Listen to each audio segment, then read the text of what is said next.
I swear they never learn, man. They never learn. I don't think they're going to learn. This is what's crazy. Why is it Dodge dealerships? I know that there's other horrible dealers out there, but like if I did a poll right now, 90% of the emails that I have in right now for scumbag dealers are all Chrysler, Dodge, Jeep, Ram dealers. What the hell?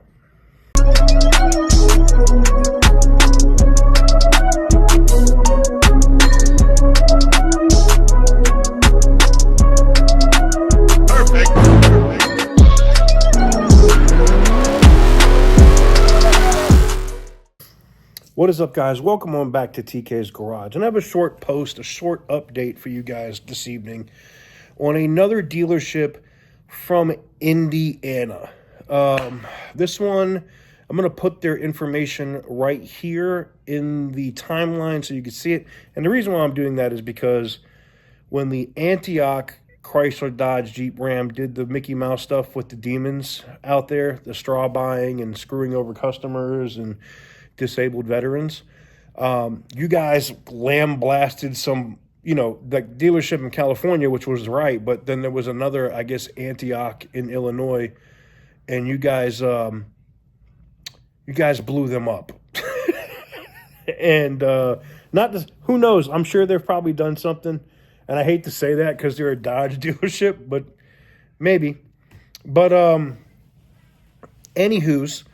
So that happened, and I wanted to make sure we got it right. So let me put that in right here.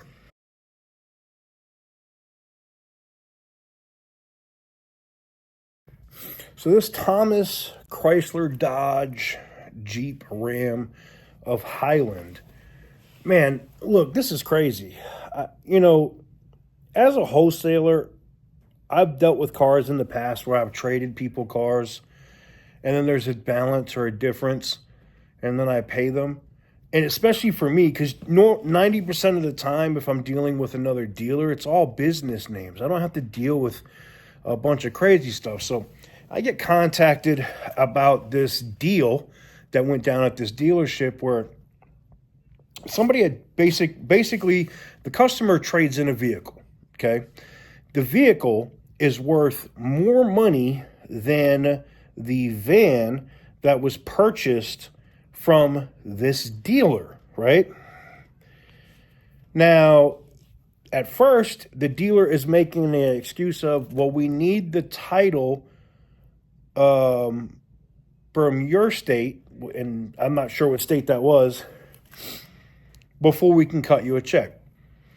That's fair, but in all honesty, when you're doing the paperwork, you have the customer sign a power of attorney. It's not hard for you to get a duplicate title as a dealer. So I don't know what kind of Mickey Mouse shit is going on here. So I verified all of this. I've looked at all of this customer's paperwork. I've looked at everything. I've seen everything in the deal that this customer has. This dealer is 100% wrong. The dealer tells the customer today that we're waiting on a verification from Indiana that you don't own child support. Now, here's the thing. The van is not purchased by an individual. The van is purchased by this person's company. So it's a company van, but you're checking to see if the company owes child support? This is the most asinine, retarded thing I think I've ever heard. This guy's not military. He's not a veteran. So you guys are up my ass because I'm always doing stuff for vets or for military. That's not the case this time. This is just a regular consumer who purchased a vehicle there. I saw this information and I looked at it because I was like, okay, there's got to be something this customer's not telling me. So I go over everything. I look at the entire deal, all the paperwork, and the customer has everything, right? I go over the entire deal. This dealer is due to cut this customer a check for several thousands. Now, what this dealer is doing, oh, and by the way, the dealer has already sold the customer's trade-in. without the title. Another violation of Indiana law. Like, here's the thing. The laws that govern dealers are different state by state. But as far as I know, I don't know a state that allows you to sell a vehicle without a title. I don't care what deal you've done. I've never seen a state that allows you to sell a vehicle without a title. I just haven't. That's just me. Now, you could take one in on trade. It can sit there. You can detail it. You can do whatever. But you can't sell that to another customer till you have a title or you've applied and done your paperwork for a title.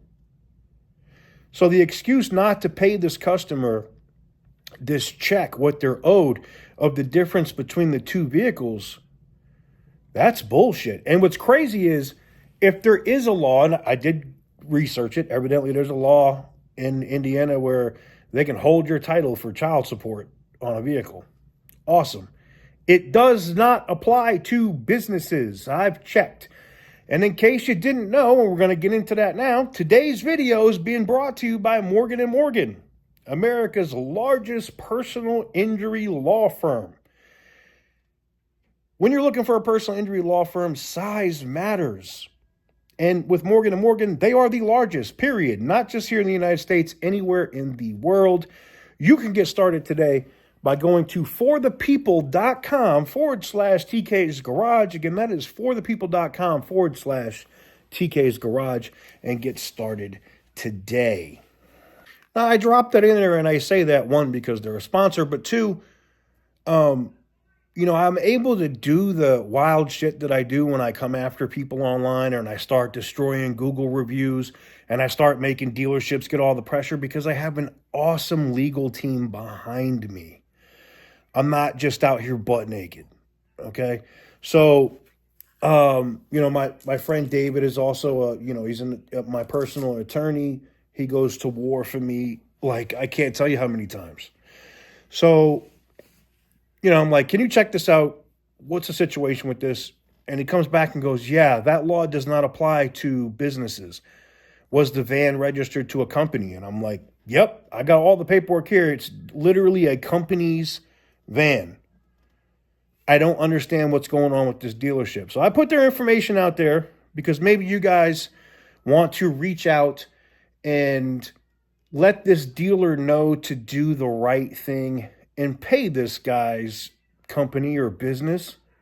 I mean, the only other thing I can think of, and not that this shouldn't matter, but are you discriminating against the guy for his religious beliefs? Are you discriminating against the guy because of his sexual orientation? That would even be worse, right?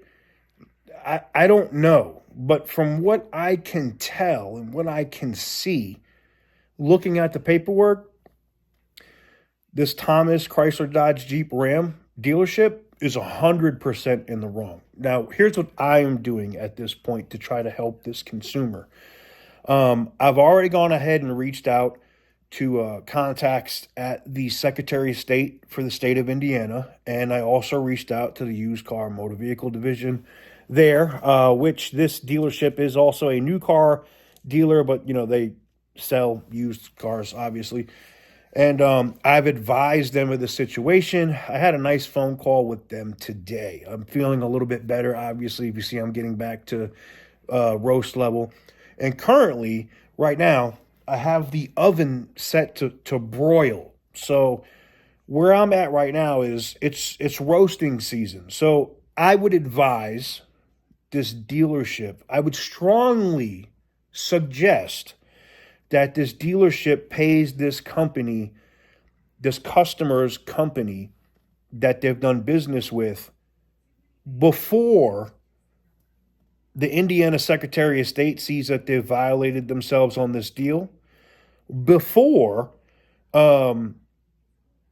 all of Troll Team 6 and the rest of you guys that watch these videos destroy you on dealer rate, on Google reviews, on Yelp, and everywhere else.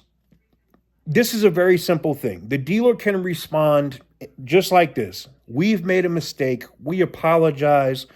Maybe our business office took too long to make the check.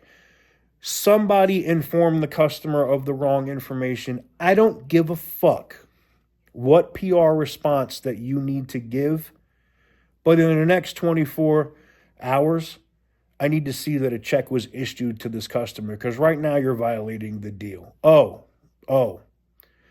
And to be clear, I've also reached out to David, and David is willing to represent this client on GP for general purposes, just to teach, because he's licensed in one of those states that he does operate in is Indiana and Illinois.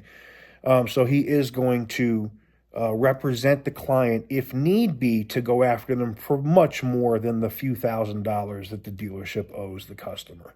So I would recommend, if a general manager at that dealership has any common sense up here, they'd fix it.